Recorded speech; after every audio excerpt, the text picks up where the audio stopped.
When was the last time you watched a movie? Probably it's been a while since you did that. However, in the 1960s, studies show that over 50% of Americans went to the movies. Weekly, I might add. This number today is much lower. People do not go to the cinema weekly. This is due to a number of reasons. One of them being the price of tickets being much higher than back then.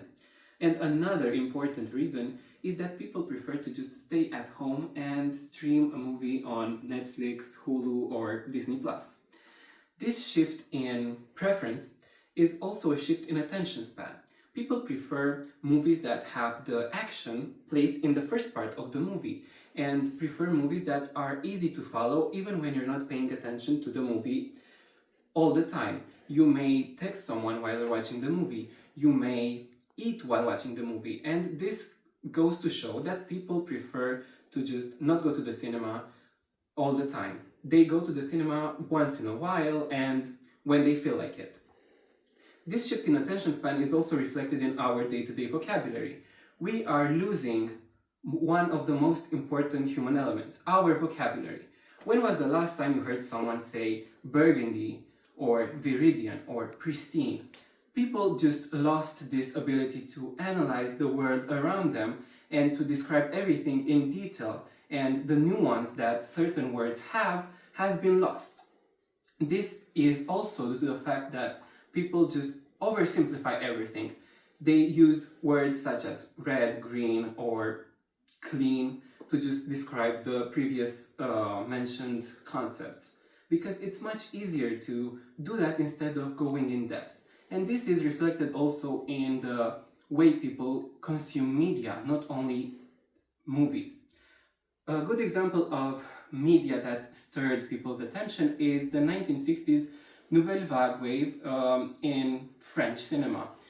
This is translated by the New Wave in French movies, and basically they promoted a new way of stylistically creating movies. The camera was directed at the characters in the movie, but they broke the fourth wall, as they say. They faced the audience, not each other. And this was greatly immersive. People were immersed in the movie. And also another concept that was important is handling the camera with your hand. And the dialogues shall be improvised. That was their concept. A movie from that period is Breathless or À bout de souffle.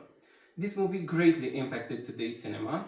And another important movie was the 1973 movie The Exorcist. It gathered a lot of people in the cinema. It sold out every ticket because the cinema was viewed as a means to gather, to discuss your ideas, and to just express yourself, even if it was a dissenting view. You promoted dialogue with one another. You critically reviewed what you watched. Today, this doesn't really happen. People just consume for the mere purpose of entertainment. And this is greatly affecting our culture and our society, because a society that doesn't critically review what they watch is a mere society of consumers. And this is very wrong in my opinion. What we need to do is critically engage with the literature and the art we consume, even movies, and not just view them as a means to entertain ourselves. This is a crucial aspect to not losing and preserving the human element that is analyzing whatever we consume and the world around us. A great example of a movie that people engage with is the 2024 movie The Substance, starring the actress Demi Moore. The movie sparked conversation on social media, and it urged people to express their view on beauty standards and the problems expressed in the movie. People had dialogue with one another. They expressed themselves, which is the most important part.